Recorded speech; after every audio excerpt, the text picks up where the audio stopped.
Okay. Hi, are you okay? Yeah, I'm fine. Okay. Okay. Then yeah, take it away. Thank you. Okay. Thank you, Jeff. So my name is Tan Eng Hai. My family name is Tan. Given name is Eng Hai. So good morning to everybody. So by the way, I mean from the accent, what do you think? Where do you think I'm from? And maybe from my family name. Yeah, I'm from anybody? Singapore. Singapore. Perfect, wonderful, marvelous.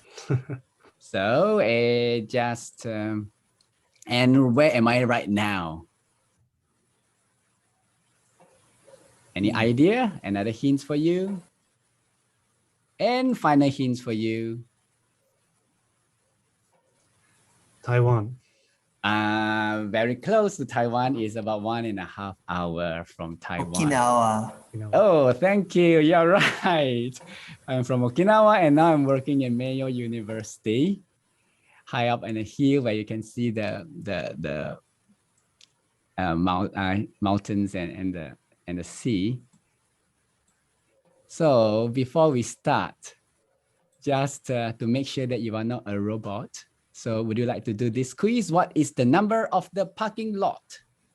You can speak out your answer. You can type it in the chat.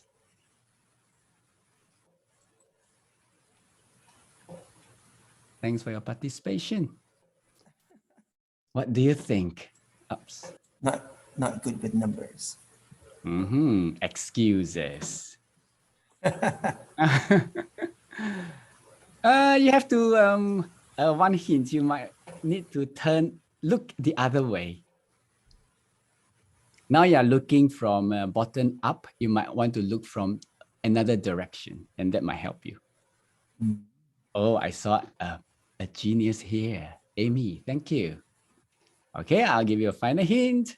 And that's, now you can tell me the answer, right? 86, and the answer is 87. Oh. Okay, so now our brain are stimulated, and let's start. So online exchange between Taiwan and Japanese university students. This is just part of an English course that I conduct in Mayo University. And this is the outline. So I'll explain why, the purpose, and how do we do it, the tools, and what did we find from the result. So let's go to the purpose. So very simple, just to raise the cross-cultural awareness, because in Japan, it's quite difficult for them to get interact with people from another culture, especially in Okinawa right now. We have only 2 international students out of the whole university, partly due to COVID. And the next thing is to increase their communication skills, very broad. So who are the participants? They are from this university in Taiwan, Changrong Christian University. And between Mayo University students, 57 from Taiwan, from the Department of Tourism, and 23 students from my class. They are sports and health students. So generally, they are not that keen in languages at all. But I was quite surprised with the results. So we'll go into that later. So what did the students do? So having talked about the purpose, let's move on to what they did. How did we conduct this? So mainly we did through Flipgrid and Zoom to facilitate the communication. We have 6 grid topics and 2 live chat sessions.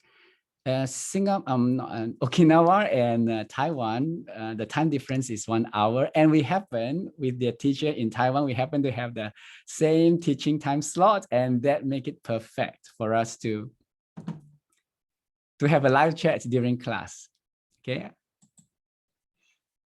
So what is Flipgrid, just in case some of you may not be familiar with it. So I'm going to give you maybe a short 30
Okay, so what are the topics that we gave them? First one was self-introduction, followed by the college life, and then their high school experience. That was very interesting. They showed their high school yearbook and the clubs that they joined and stuff like that.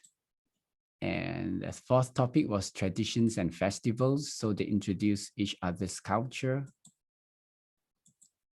And we have family ties. In fact, in this Flipgrid communication interaction, we have students from other countries as well, from New York. So in fact, the students in New York, they were doing a project on communication. So they want to know how students communicate if in different cultures within the family, like in Japan, you have the honorific form.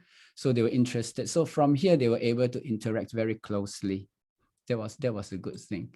And next, they talk about the attractions that are popular in their countries. And that was for Flipgrid.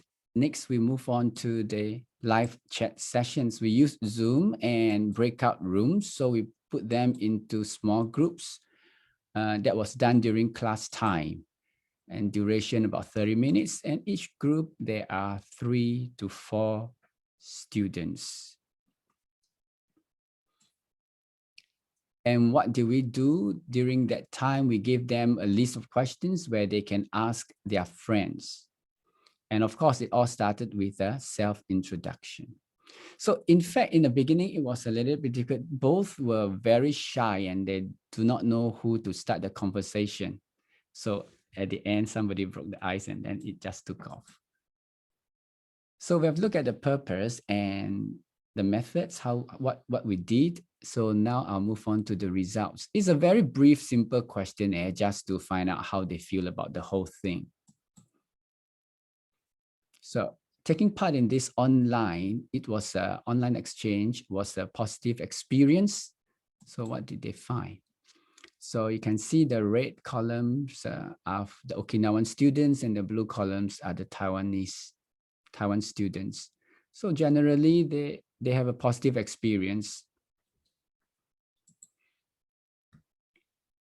I think online exchange should be compulsory for foreign language learners, sort of a mix. Okay, but mainly strong and agree. And as you can see here, they're not as keen, the students in sports and health department in Okinawa. Taking part in this exchange has increased in them the interest in visiting another country. And they say, yeah, strongly agree and agree mostly. By the way, the numbers are the percentage for each group.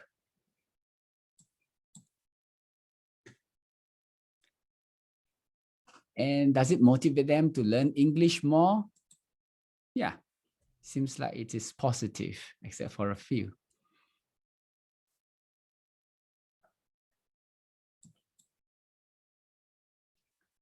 And I enjoy using internet tools to learn a foreign language and its culture.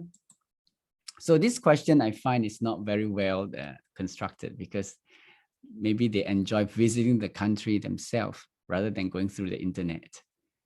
So there are people who disagree. Maybe this group said, oh, I prefer to visit the country instead of just going through the online exchanges. And how, question 6, how I learned how to communicate better with people of other culture by taking part in this program, in this project. So again, it is rather positive.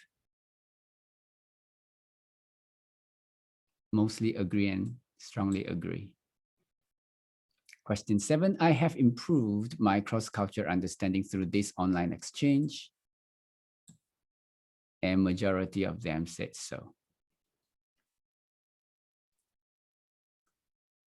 And question 8, I improved my language skills by taking part in this exchange. Neutral is quite a lot. So again, what language skills are we talking about? So this ought to be more specific. Okay, the communication skills I learned through this exchange is useful for my future. So it's not just the language skills, but also the online tools that they are using. So a majority of them felt that, strongly agree that it is going to be useful in their future. And lastly, and we asked them if they would like to take part in such similar kinds of exchange again. Yeah, majority of them say yes. So here, as we know, during English class, the chance for them to communicate is really limited. So, or to practice their language or speak spoken language is quite limited. So I added this question: how many times did you re-record your Flipgrid video before uploading? Because they can edit and re-record and everything. So what do you think? How many times do they record once and then they just upload, or twice or 3 times?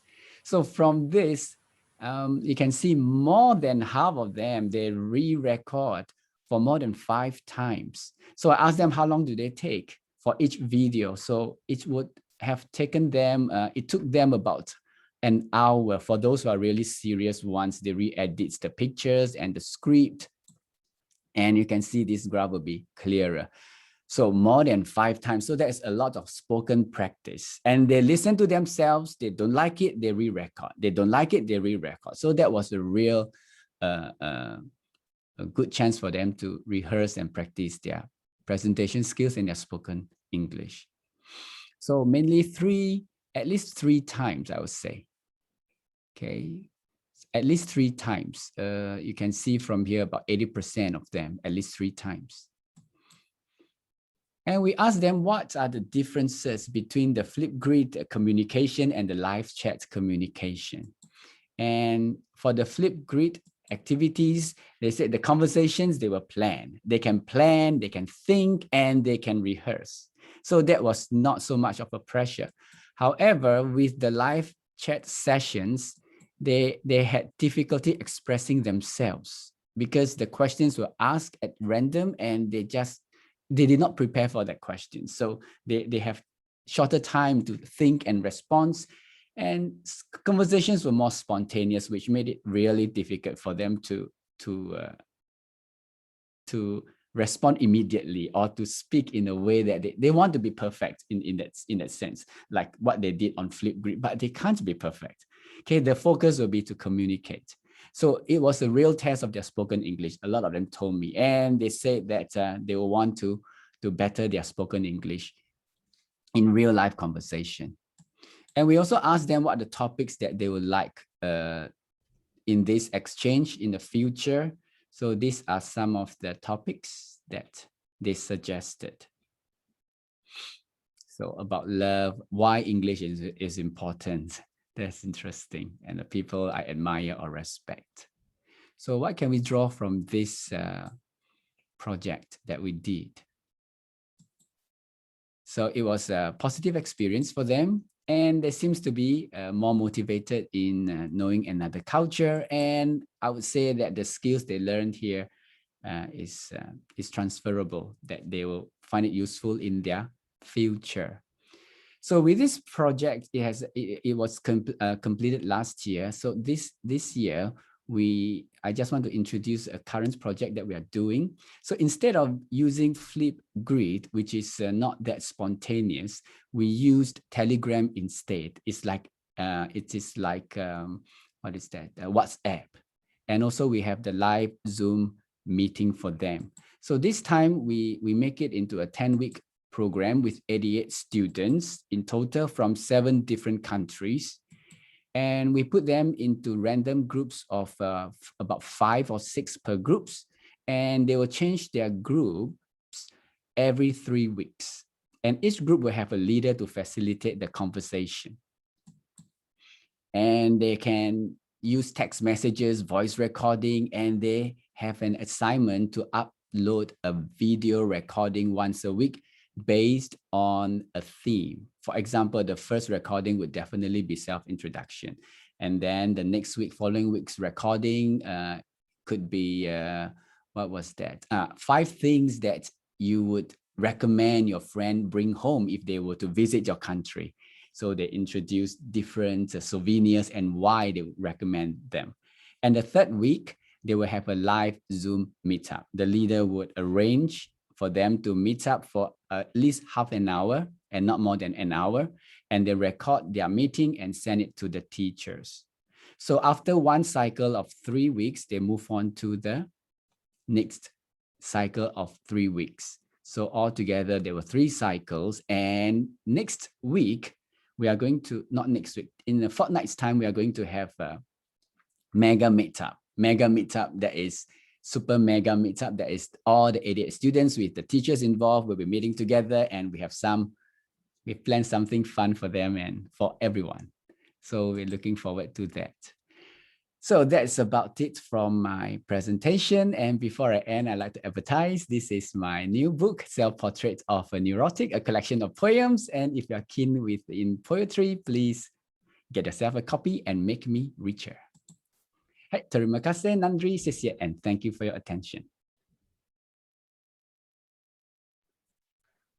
Okay, thank you, Eng Hai. Everybody, please unmute your mic and please give a round of applause. All right, thank you very much. Thank you. Thank you. We have some time for questions. We had one in the chat referring to your current project. Correct. About Yeah, the what are the project 7 from countries? 7 countries. What are the 7 countries? Okay, I better stop the screen sharing. I'll stop the recording.